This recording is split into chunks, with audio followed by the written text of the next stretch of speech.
नमस्कार दोस्तों, मेरे YouTube चैनल हिंदी का घराना में आप सबका स्वागत है। आज मैं आपको महाभोज उपन्यास के पात्र और उसकी विषय वस्तु और साथ ही कथा वस्तु भी बताऊंगा।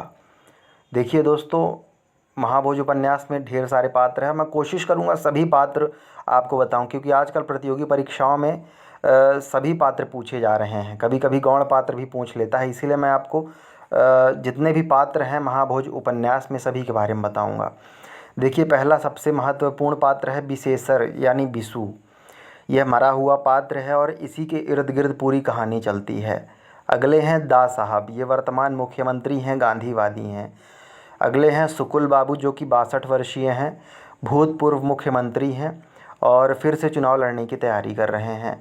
अगले लखन सिंह हैं, दा साहब का ख़ास आदमी हैं। दा साहब इसे चुनाव में खड़ा करते हैं। जोरावर, जो कि 40 वर्षीय है, अहंकारी, दा साहब का सहयोगी और स्वयं को सरोहा गांव का बादशाह मानने वाला है। त्रिलोचन सिंह रावत, जिसे पूरे उपन्यास में लोचन भैया कहा गया, इसका मूल नाम त्रिलोचन सिंह रावत है। ये शिक्षा मंत्री और असंतुष्ट विधायकों के मुखिया हैं। दत्ता बाबू, मशाल साप्ताहिक अखबार के संपादक। हीरा, जो कि बिशु का बाप है। बिहारी बाबू, सुकुल का सहयोगी और ख़ास आदमी हैं। बिंदेश्वरी प्रसाद, जो कि बिंदा, पूरे उपन्यास में बिंदा करके ही जिक्र हुआ, लेकिन इसका जो मूल नाम है बिंदेश्वरी प्रसाद है। यह बिशु का ख़ास दोस्त है और निडर प्रवृत्ति का है। अगले DIG सिन्हा हैं। अगले हैं भवानी, यह मशाल अखबार में कार्यरत हैं। अगला है नरोत्तम, जो ये भी मशाल अखबार में कार्यरत हैं। और एक अप्पा साहब, इनका मूल नाम है सदाशिव अत्रे, यह पार्टी अध्यक्ष हैं। स्वास्थ्य मंत्री हैं राव, विकास मंत्री हैं चौधरी। एक है पांडे जी, जो कि शहर की तमाम गतिविधियों की जानकारी दा साहब को देने वाले हैं। काशी हैं, जो कि सुकुल बाबू के सहयोगी हैं। रुकमा, जो कि बिंदा की पत्नी हैं। किशन, सुकुल बाबू के यहाँ नौकर है। SP सक्सेना हैं। जोगेश्वर साहू है। जोगेश्वर साहू जो है, बिशु की लाश को सबसे पहले इसी ने देखा था, पूछताछ के लिए इसे बुलाया जाता है। महेश बाबू, ये रिसर्च के सिलसिले में गांव आया हुआ था। बिशु के साथ इसका उठना बैठना लगा रहता था। गणेशी, ये हीरा का छोटा भाई है और थानेदार पूछताछ के वक्त SP सक्सेना के पास मौजूद रहता है। पुत्तन, यह चाय की दुकान खोला है। और बापट और मेहता दा साहब की सरकार में मंत्री हैं। जमुना बहन, ये दा साहब की पत्नी हैं। इस नाटक का मुख्य विषय है कि भारतीय राजनीति में व्याप्त अवसरवादिता, राजनैतिक स्वार्थ में नैतिक पतन का चित्रण है। हरिजन वर्ग का शोषण है। पत्रकारों का सरकार के हाथों बिक जाना। नौकरशाही वर्ग का सरकार के तलवे चाटना। बेगुनाह को जेल और गुनहगार को बचाना। गरीबों दलितों की आवाज़ को दबाने की कोशिश। लोकतांत्रिक व्यवस्था का दुरुपयोग और भ्रष्टाचार का चित्रण। चाटुकार और पदलोलुप व्यक्तियों का चित्रण है। दोस्तों, इस नाटक का मुख्य विषय है। दोस्तों, मैं बार बार नाटक कह रहा हूँ। देखिए, ये नाटक भी है और उपन्यास भी है। नाटक 1982 में प्रकाशित हुआ था और उपन्यास ये सबसे पहले लिखा गया 1979 में, यानी 1979 में पहले उपन्यास लिखा गया था मन्नू भंडारी जी द्वारा। फिर इसी को नाटक के रूप में रूपांतरित किया गया 1982 में। तो अब दोस्तों, महाभोज उपन्यास की कथा वस्तु पर विचार करते हैं। देखिए, इस उपन्यास की कथा वस्तु सरोहा गांव से प्रारंभ होती है, जब पुलिस के पास एक लाश मिलती है जिसे गिद्ध नोचकर खा जाते हैं, जैसा कि उपन्यास में दिया हुआ है। पता लगता है कि वह लाश सरोहा गांव के एक युवक विशेषर यानी बिशु की है।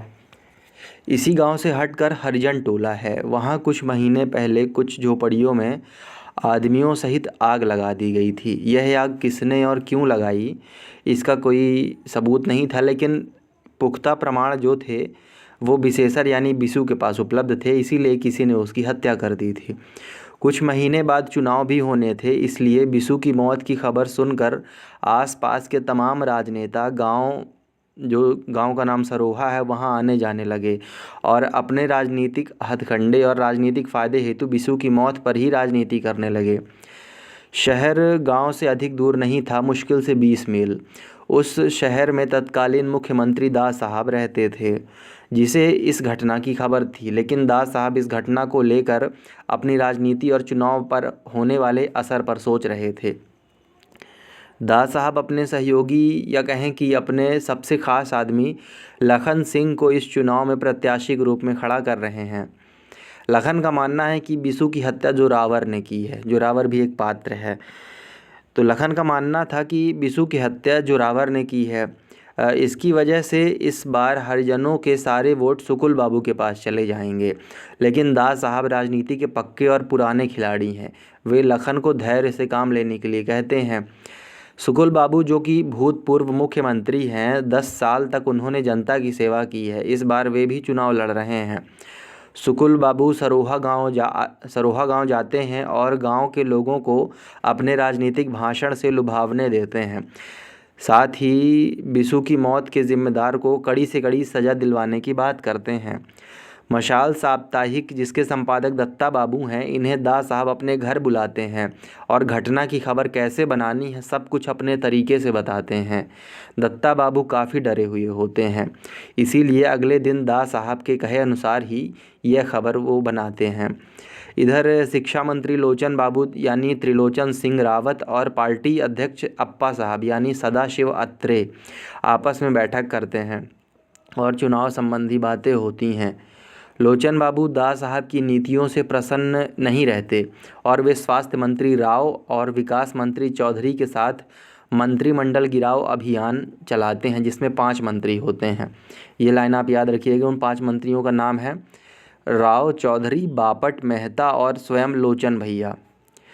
आगे की दास साहब भी अपनी रैली सरोहा गांव में करते हैं और लोगों को बेहद लुभावने देते हैं। उनके भाषण के दौरान गांव का ही एक लड़का बिंदा, जो कि बिशु का ख़ास मित्र है, बोलकर विरोध प्रकट करता है। साथ ही कहता है कि आप नेता लोग सिर्फ़ और सिर्फ अपने राजनीतिक फ़ायदे के लिए गांव आते हैं। गांव के गरीब की स्थिति कुछ भी हो, उससे आपको कोई फ़र्क नहीं पड़ता।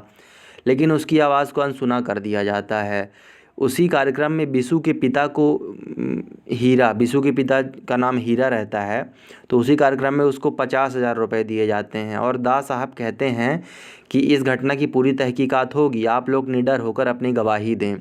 वहीं दूसरी ओर दास साहब के सहयोगी पांडे जी, जो कि शहर भर की तमाम गतिविधियों को दास साहब तक पहुंचाते हैं, वे सारे गांव में घरेलू उद्योग योजना का प्रचार प्रसार करते हैं, जिससे बिशु की मौत की बात दब जाए।